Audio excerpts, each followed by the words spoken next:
Hello, my name is Dom, and today we're visiting the magical kingdom of Celestia by the sea, a land full of magic and mystery.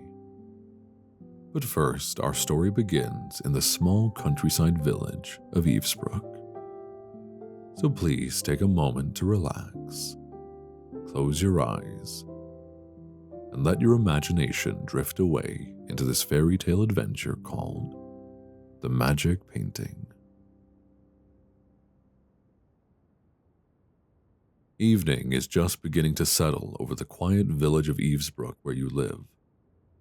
It's a small town full of people with big hearts. Today is your birthday, and you are walking down the cobblestone streets to purchase some new paints and canvas before you head home for the night. Esbrook may be a quaint town, but the familiar faces of the shopkeepers and citizens never fails to lift your spirit. You carry a small box from the local inn, a collection of birthday treats from the kind old owner, and the sugary scent of freshly baked confection surrounds you as you walk down the street. You've spent the day celebrating with friends, but now it's time to start your journey back to your cottage. The sun drifts low in the sky, casting rays of light through the silhouetted forest that stands tall behind the roofs of the shops and houses, basking the whole town in a dappled, dancing pattern of light and shadow. Down the road, you can see a warm glow appear, reflecting off the cobblestones and throwing new light onto the street. The street lamps are being lit by your friend Lucian. He's wearing a coat stained with flecks of oil to match the dark splotches on his fingertips as he fills the lamps and brings them to life. His coat is still slightly too big for him, the edges frayed from use and wrinkled where the sleeves have been rolled up to avoid being singed or stained. The creases and faded stains tell the story of his father, who lit the lamps for many years before passing down the responsibility to Lucian. As you get closer, he spots you and gives a wave with an oil-stained hand. "I'd give you a hug, but I don't want to get any of this mess on your outfit. By the way, my dad and I made a candle holder for your birthday. We'll give it to you next time you come over for dinner." You tell him that sounds lovely and that you'll stop by soon. He smiles and tells you to enjoy the rest of your birthday before continuing to the next lamp. After a few more minutes, you arrive at the local bookstore to see if your shipment of art supplies has come in yet. You've been waiting for a new selection of paints to help you properly capture the sunsets you've seen on your walks home. As soon as the door of the bookstore creaks open, you're greeted warmly by Mrs. Marigold, who has owned the store since before you were born. You walk into the familiar smell of old books and binding glue, and it feels like a home away from home. Ever since you were a child, this bookstore has been a place of rest and relaxation, and you've spent many a day here, curled up in an armchair with a new book while sharing a pot of tea with Mrs. Marigold as she repairs old books. Behind the counter, Mrs. Marigold is busy tidying up as the shop will be closing soon. The evening sun is spilling through the windows and illuminating minute galaxies of dust in its warm shafts of light, giving the whole store a sepia glow as you walk up to the counter. Before you can even say a word, she wishes you a happy birthday and tells you that she was hoping you would stop by today. With a knowing smile, she rustles through some packages beneath the counter, emerging a few moments later with a box you recognize to be your art supplies, as well as another package wrapped in brown paper and topped with a festive bow. She slides them across the counter with a smile and says, "I know you're always asking if we have new books, so I thought I'd get one special just for you. Go ahead, open it up." You quickly undo the ribbon and peel back the paper to reveal a book with a large castle on the cover. Mrs. Marigold leans forward and taps the book gently. "I already know how well you paint everything in our little town, so I thought this might inspire you with something a bit more magical than Esbrook has to offer. You flip through the book for a few moments, glimpsing many beautiful illustrations of magical kingdoms and stories about grand adventures. "Oh, and one more thing," says Mrs. Marigold. From a shelf behind the counter, she retrieves a canvas bag with a drawing of the sun rising over the mountains and walks back to the counter.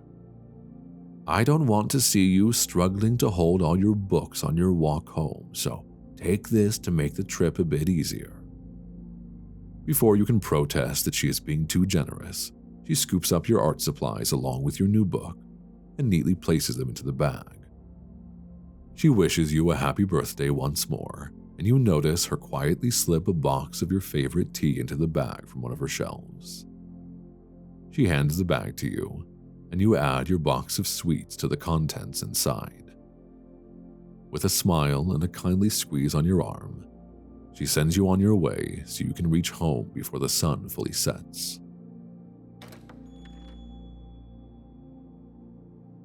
A few minutes later, you are on the road back home, the sound of Esbrook fading into the distance behind you. Soon, only the smoke from the chimneys in town can be seen over the trees. But you can faintly hear a bell ringing out from a tower in the center of the village. A farewell to the sun as it gently slips below the horizon. Though the sun has vanished, you can still see its glow lighting up the clouds above you. On a different evening, you would be tempted to take a detour to the Shimmering Woods, a collection of small lakes where you often see families of deer walking by. But tonight, on your birthday, you have one thing in mind and one thing only: sleep. Not because you are so eager to reach the end of your birthday, but because you know, deep inside, that sleep holds something magical for you this evening. You see, ever since you were a child, you have had the most vivid dreams. It started in flashes, just the briefest glimpses of somewhere magical, like a landscape illuminated for a moment by a flash of lightning. As you got older, the dreams became more clear and, like a fog being pushed aside by a strong wind, a beautiful kingdom came into focus. It was always the same place, a tall castle nestled on a hill beside a beautiful lagoon, with the ocean shimmering in the distance. For all these years, you've only seen this kingdom from afar, like a bird soaring above its towers. You have been desperately waiting to get closer, to walk its streets and seek out the mysteries that you know must be inside. But every time you got close, the dream would evaporate, and you would awake in your little cottage once more. But tonight is different. Maybe it's because it's your birthday, perhaps because the full moon is out tonight, or maybe it's just because you feel so content and at peace today. Whatever the reason may be, you know tonight is going to be something special.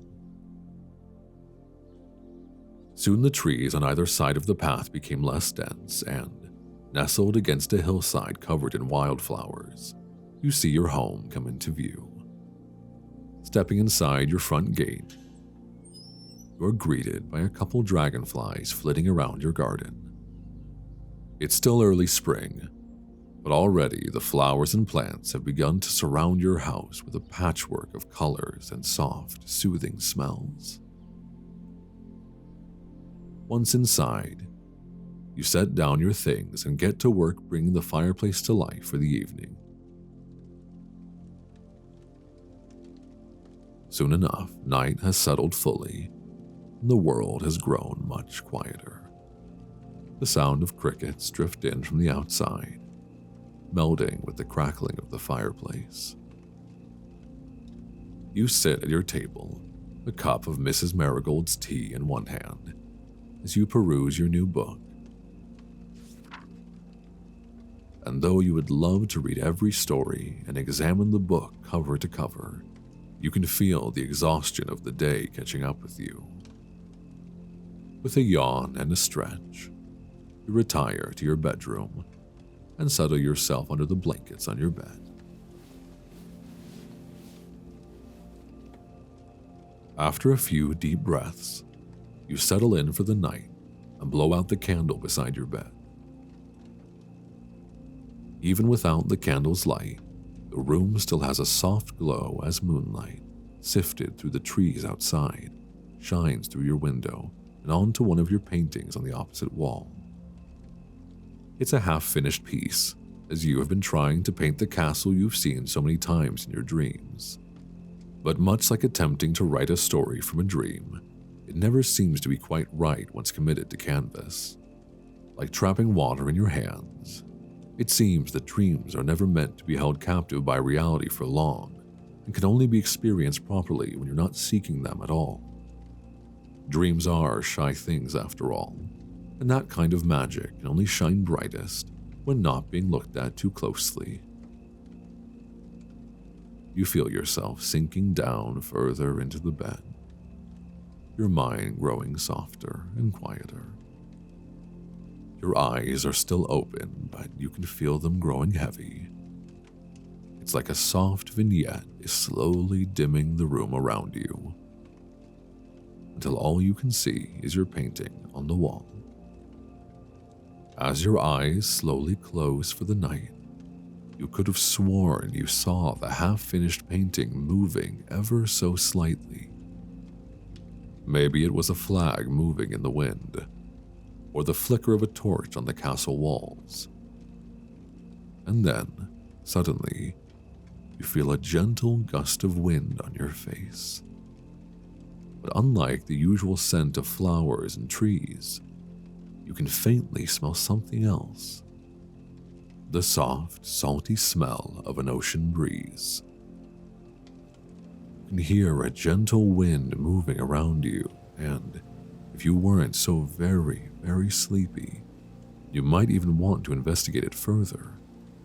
But instead, you just drift off in the embrace of the ocean's breeze that you can almost imagine was coming out of your painting. On the edge of your hearing, you can make out the faintest sound, a shimmering, swelling melody, like the gentle ringing of wind chimes or the quiet rhythm of the waves.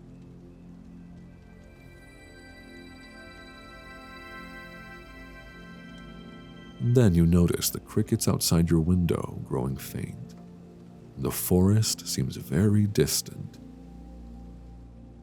And you have the strangest sensation that you are drifting somewhere far, far away from your cozy little cottage. You notice the sheets beneath you suddenly feel different, and your pillow has become softer than you remember it ever being before. You know this must be another dream just like the others, but a curiosity inside makes you glimpse through squinted eyes at your room. And to be sure, this is indeed your room, but not the room you laid down in moments before.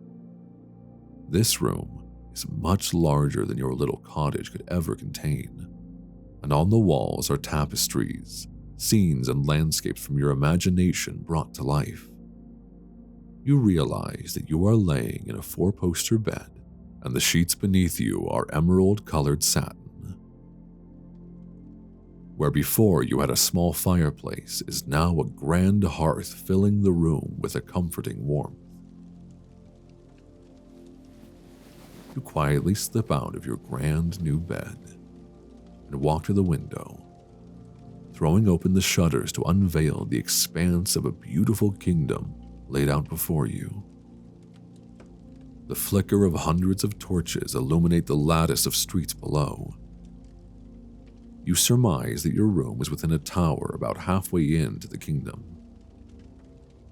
You hear a polite knock on the door.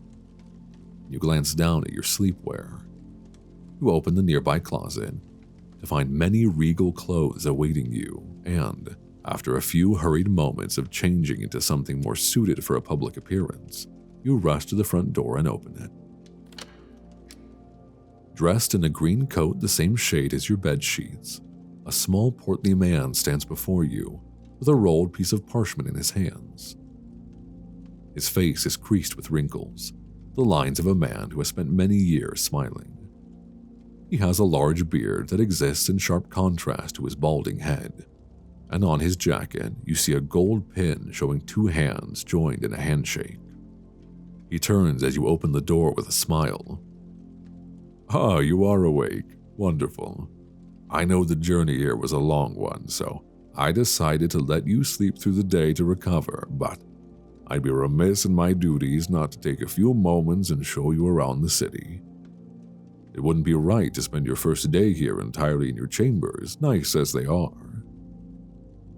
Before you realize the oddity of the question, you ask him where here is exactly.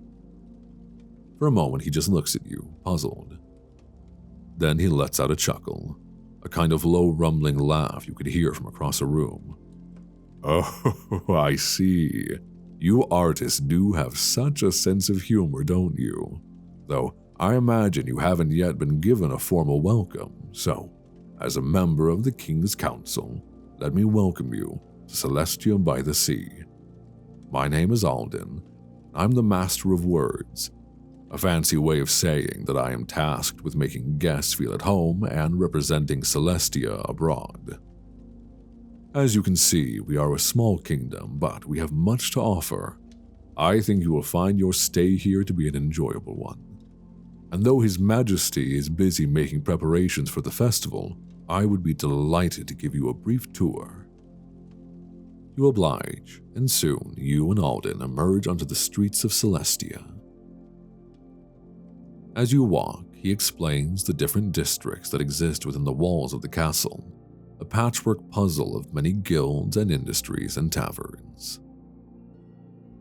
As he continues to speak, you find your attention drifts away as you notice a flickering sapphire light dancing above the rooftops.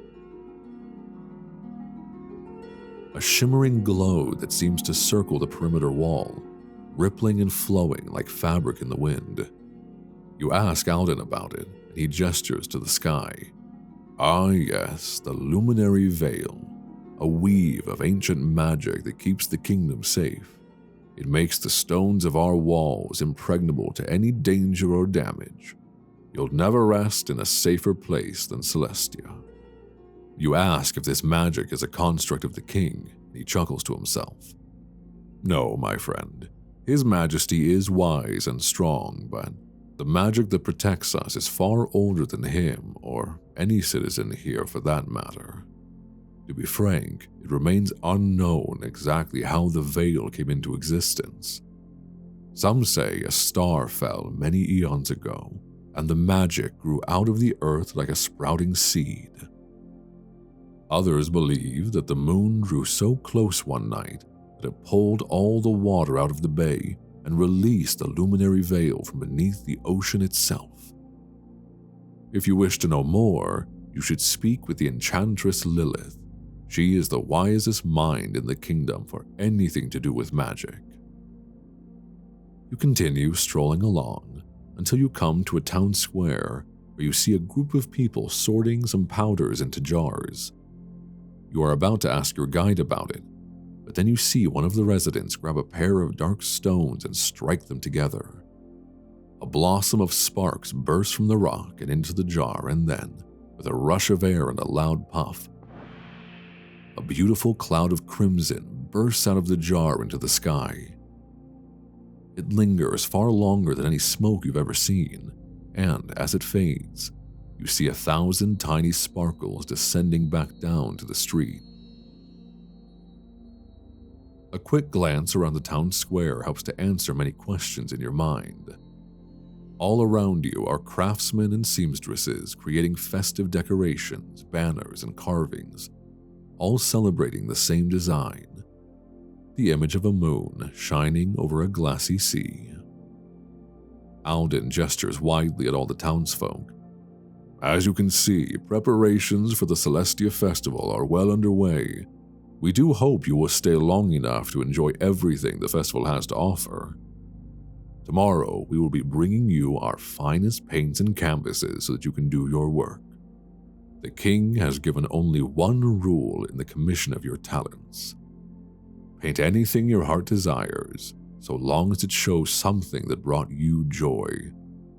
No matter how small or grand a moment may be, he wishes to see the kingdom through your eyes and cannot wait to put up your creations in the royal hall for all to see. Now, the night is growing late, and I don't wish to exhaust you too much on your first day. Tomorrow, you will be free to explore Celestia on your own. And I promise you, it is as beautiful by day as it is by night. He guides you back to your room and gives a small bow. If you need anything at all, don't hesitate to ask. You return to your room, and in the time you have been gone, your room has been tidied up and your bed has been freshly made for you. You crawl under the covers and lay your head down on the freshly fluffed pillows. As you lay there, you can just barely make out a soft sapphire glow coming through the shutters. The shifting pulse of the magic above the city outside. You can barely bring yourself to close your eyes. You slowly feel sleep settling over you for the second time this day. Your heavy eyes slowly drift closed, and you wrap the blankets more tightly around yourself. While you don't want to leave this kingdom behind, your heart tells you that this is most certainly not your last day in Celestia by the sea. You have no doubt that sleep will soon bring you back to this kingdom again, and something tells you that many adventures await your arrival.